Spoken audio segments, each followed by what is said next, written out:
Hey friends, out here on the back deck, just letting this wetsuit dry out. Yes, we are in the mountains. We are in the mountains because we surf rivers here in Colorado, and this wetsuit is absolutely critical because the water in the rivers is so cold. This is the O'Neill Epic.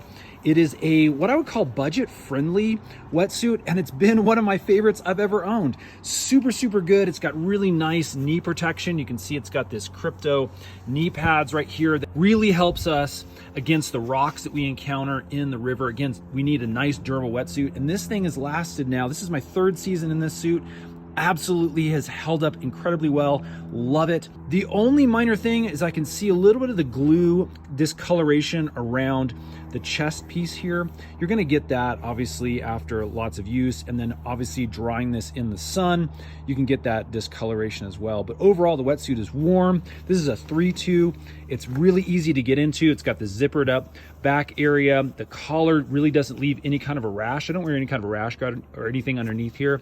And then this chest pad, the extra chest protection right here, offers some additional warmth. And it also feels really good as you're paddling against the board. Now, the other thing I will say is this little strap back here around the neck piece can get hung up on the inner part of the wetsuit. And obviously you can see how that really can mess up the material, but you can probably avoid that by really using caution against this Velcro area. So again, love these O'Neill wetsuits. They've served us really, really well here in the rivers of Colorado. Definitely a huge thumbs up.